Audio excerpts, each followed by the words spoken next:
The Boeing 747. 4 engines, a wingspan so broad it dwarfed anything that came before it, and a fuselage that redefined what an airplane could be.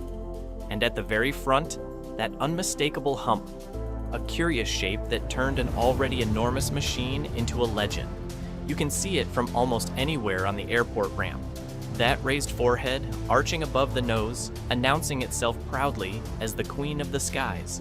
For decades, it has been one of the most recognizable profiles in aviation and one of the most loved. But why is it there? Was it simply a design flourish, a quirk of 1960s styling? Or is there a deeper, more technical story hiding behind that bulge of aluminum? To answer that, we need to go back to the beginning, when the idea of a giant airplane was nothing more than a dream. The 1960s were a golden decade for aviation. Jet travel, introduced by the Boeing 707 and the Douglas DC-8, had shrunk the globe. What once took days on an ocean liner could now be done in less than a working day. Families who once only dreamed of visiting Europe or Asia could finally afford to fly there. Airports grew busier by the month. Airlines rushed to expand, and passenger numbers doubled at a breathtaking rate. But with that growth came a problem. The 707 and DC-8 were fast and reliable, but they weren't big enough. With only about 150 to 180 seats, they struggled to keep up with demand. Ticket prices remained high, and congestion began to choke the world's busiest hubs. The solution, airlines believed, was simple: scale. A bigger airplane, something that could carry 2 or even 3 times as many passengers, spreading costs over more seats, lowering fares, and unlocking air travel for the masses. No airline championed this vision more than Pan American World Airways. At its peak, Pan Am was the most influential airline in the world, and at its helm was Juan Trippe, a man who thought in continents, not cities. Trippe believed that the future of travel depended on one revolutionary machine, a jumbo jet larger than anything humanity had ever built. In 1965, Trippe sat down with Boeing's leadership and issued a challenge. Build us a jet at least twice the size of the 707. Give us a machine that can carry 350 passengers across the Atlantic. Create an airliner that will change the economics of flight forever. Boeing, already working on large transport designs, took the gamble. But Trippe had one more condition, the condition that would give the 747 its hump. The 1960s weren't just about bigger airplanes. They were also about faster ones. Across the Atlantic, Britain and France were working feverishly on Concorde, the supersonic jet that promised to fly from London to New York in 3 hours. In the United States, the government was funding its own supersonic transport program aimed at building an American jet larger and faster than Concorde.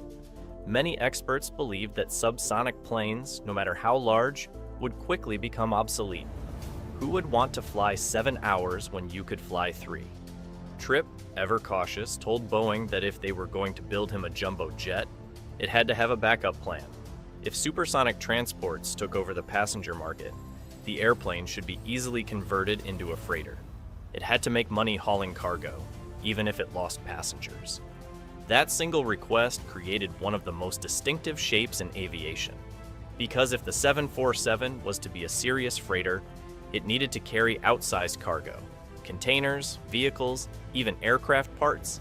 And the most efficient way to load such cargo was through the nose, a hinged nose door that could swing open like the jaw of a whale. But there was a problem. On every other jetliner, the cockpit sat right at the very front. If you put a hinge there, the pilot's flight deck would block the cargo door. So Boeing did something radical. They moved the cockpit upstairs. They built a small second level above the main deck, housing the flight crew, leaving the nose clear for a massive cargo hatch. But just sticking a cockpit bubble on top of the fuselage would have been aerodynamically disastrous. The airflow would separate, creating turbulence, drag, and instability. So Boeing's engineers sculpted the shape carefully, blending the cockpit bump into a smooth curve that guided air cleanly over the fuselage. The hump was born, not as a stylistic choice, but as a brilliant compromise between cargo flexibility and aerodynamic efficiency. Wind tunnel tests proved that the hump not only worked but improved airflow in some regimes compared to a simple cylindrical fuselage. What started as a necessity became a feature. There was another consideration: safety. Boeing briefly explored making the 747 a true double-decker, with 2 full passenger decks stacked one on top of the other. But evacuation rules made that impossible. How could hundreds of people escape quickly from an upper level in an emergency? The hump, by contrast, was small enough to hold only the cockpit and a modest lounge or seating area, connected by a spiral staircase.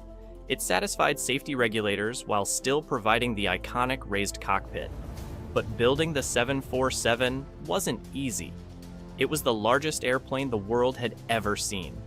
To produce it, Boeing had to construct the world's biggest factory in Everett, Washington, a building so vast it could hold multiple city blocks.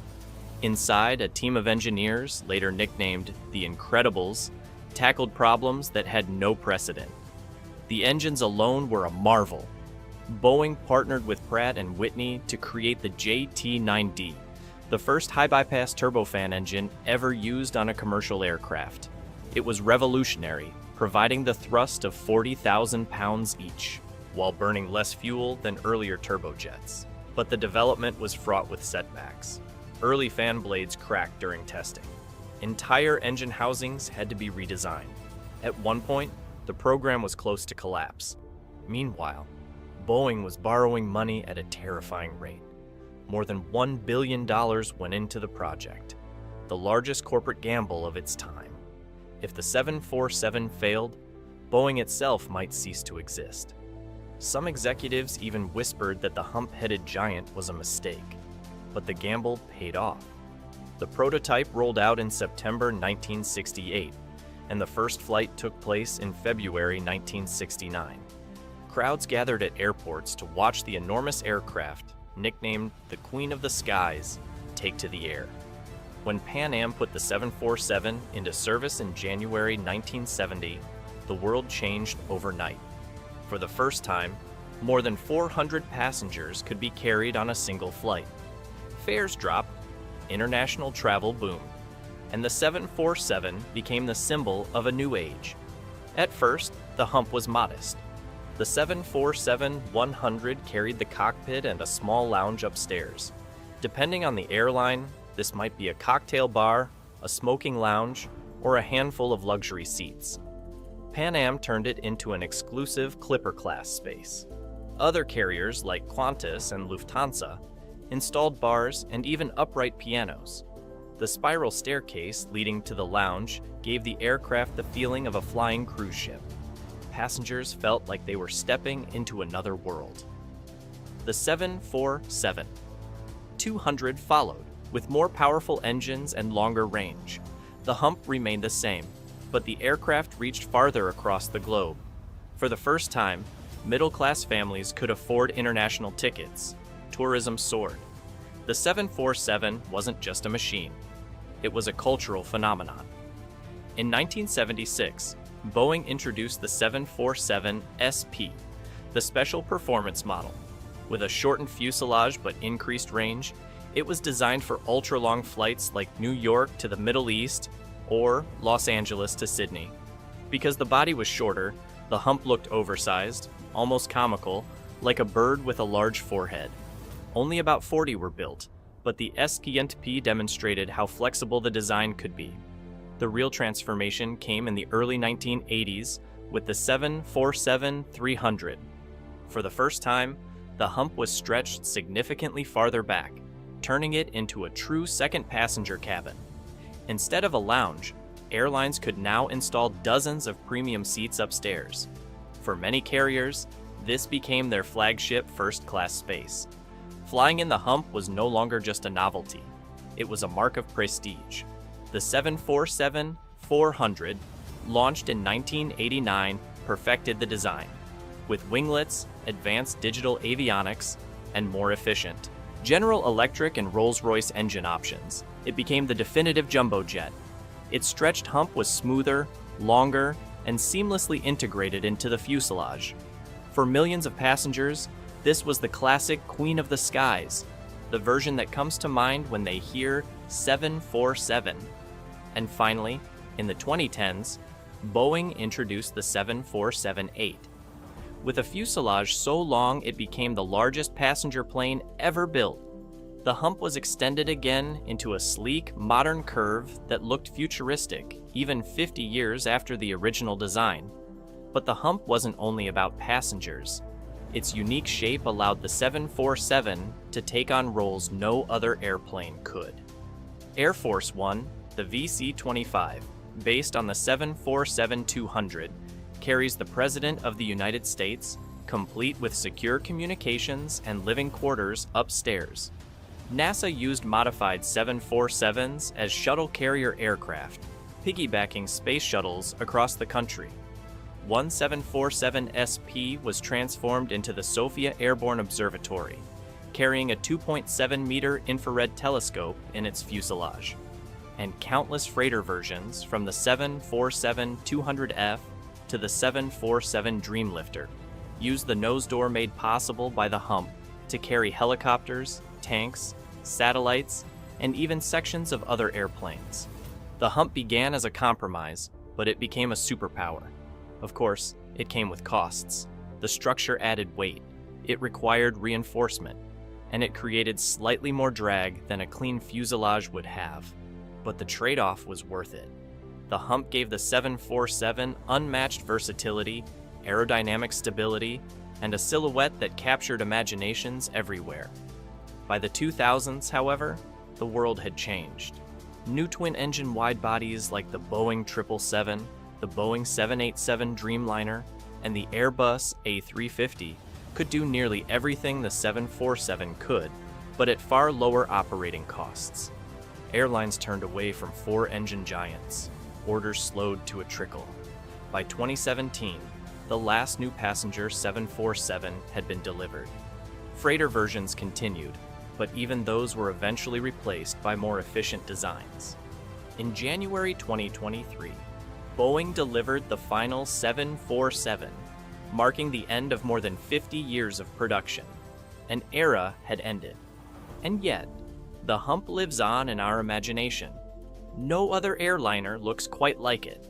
When you see that shape rising above the nose, you don't need to check the tail or count the engines. You know instantly, that's the Queen of the Skies. The hump wasn't decoration, it wasn't fashion, it was an engineering necessity, sculpted into elegance. A practical solution to a cargo problem that became the defining feature of an icon. The hump tells a story of Juan Tripe's vision, of Boeing's billion-dollar gamble, of engineers who risked everything, of lounges in the sky, of spiral staircases, of champagne served at 35,000 feet, of a machine that carried astronauts, presidents, tourists, and cargo across every continent. So the next time you see a 747, look closely at that forehead rising above its nose. It's more than metal. It's ambition, it's history, it's courage carved into the sky.